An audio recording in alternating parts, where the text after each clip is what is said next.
क्योंकि ये सभी लोग पावर में बने रहना चाहते थे, जिसके चलते इनके बीच अक्सर लड़ाइयां चलती ही रहती थी। इन लड़ाइयों में बहुत सारे लोग मारे जाते थे। मंगोलों की दुनिया में कोई नियम कानून नहीं थे, इसलिए इनको एक सुप्रीम खान की सख्त जरूरत थी ताकि ये सभी लोग एकजुट होकर रह सकें। यहाँ से सीन शिफ्ट होता है और हम एक आदमी को देखते हैं जिसका नाम येसुई था और ये चाइना के वेस्ट साइड से एक छोटा मोटा खान था। इस समय येसुई एक सफर पर निकला था। उसके साथ उसका 9 साल का बेटा तेमुजिन भी था। दरअसल येसुई अपने बेटे के लिए एक वाइफ ढूंढने के लिए निकला था। रात होने पर वो अपने दोस्त के ट्राइब पर आराम करने के लिए रुकते हैं। वहीं जब तेमुजिन अपने घोड़े के पास खड़ा होता है तो उसके पास एक छोटी लड़की आती है जिसका नाम बोटे था। वो उससे उसका नाम पूछती है और कहती है कि तुम यहाँ क्यों आए हो, जिस पर तेमुजिन उसे अपना नाम बताकर कहता है कि वो अपने फादर के साथ उसके लिए एक वाइफ ढूंढने के लिए आया है। तभी बोटे उससे कहती है कि तुम्हें मुझसे ही शादी करनी चाहिए। इतना कहते हुए वो वहाँ से चली जाती है। रात में जब तेमुजिन अपने फादर के पास बैठा होता है तो उसके फादर उसे कहते हैं कि मुझे तुम्हारे लिए एक ऐसी वाइफ चाहिए जो सबसे ताकतवर समुदाय से हो। तभी तेमुजिन अपने फादर से कहता है कि मैं खुद ही अपने लिए लड़की चूज करूंगा। तेमुजिन की जिद के बाद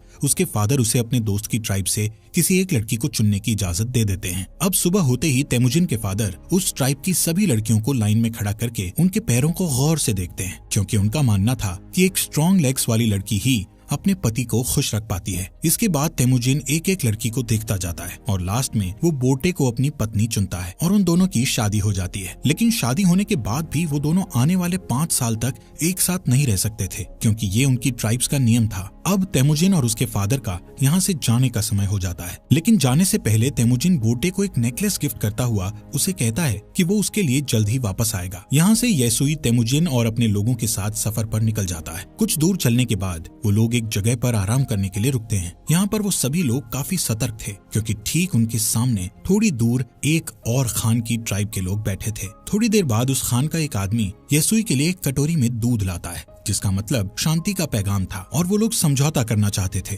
येसुई वो दूध की कटोरी ले लेता है और सामने बैठे खान के लिए भी अपनी तरफ से एक दूध की कटोरी भेजता है। येसुई के आदमी येसुई को खुद वो दूध पीने से पहले अपने किसी नौकर को पिलाने के लिए बोलते हैं, लेकिन येसुई उन्हें ऐसा करने से मना कर देता है, क्योंकि वो उस खान का विश्वास नहीं तोड़ना चाहता था और खुद ही वो दूध पी जाता है। दूसरी तरफ खान भी येसुई का भिजवाया हुआ दूध पी लेता है। थोड़ी देर बाद जब वो लोग अपना सफर फिर से जारी रखते हैं तो रास्ते में अचानक ही येसुई के सीने में बहुत तेज दर्द होने लगता है, जिससे वो अपने घोड़े से गिरकर मर जाता है। यहाँ हमें पता चलता है कि ये सब उस खान के दिए गए दूध के कारण हुआ था, क्योंकि खान ने उस दूध में जहर मिलाकर दिया था। तभी तेमुजिन अपने फादर के पास जाता है, लेकिन उसके साथ के सभी लोग उसे यहीं पर अकेला छोड़कर वहाँ से जाने की तैयारी करने लगते हैं, क्योंकि उनके बीच एक परंपरा थी जिसमें उनका मानना था कि उन्हें किसी मजबूत इंसान को ही फॉलो करना चाहिए। अब जबकि येसुई जो उनका राजा था उसकी डेथ हो चुकी थी, इसलिए येसुई के लोग अपने लिए एक नए राजा की तलाश में निकल रहे थे। जिसके बाद तेमुजिन अपनी माँ के साथ अपने पिता येसुई का अंतिम संस्कार करता है। येसुई के पास जो बहुत सारी भेड़ें और बकरियां थी, अब वो सब येसुई के सबसे खास सैनिक जिसका नाम टारगुटाई था उसने रख ली थी। ये देखते हुए तेमुजिन की माँ उसे बद्दुआ देते हुए कहती है कि मेरा बेटा एक दिन तुम्हें ढूंढकर जरूर मारेगा। टारगुटाई ये सुनकर सोच में पड़ जाता है कि कहीं आगे चलकर ये बच्चा उसे सच में ना मार दे, इसलिए वो उसे उसी वक्त मारने के लिए आगे बढ़ता है। लेकिन मंगोलों में एक रिवाज था जिसके हिसाब से किसी को मारने से पहले वो उसकी हाइट को उनके रथ के पहिए से नापते थे और वो कभी भी बच्चों को नहीं मारते थे। जब टारगुटाई तेमुजिन की हाइट को उनके रथ के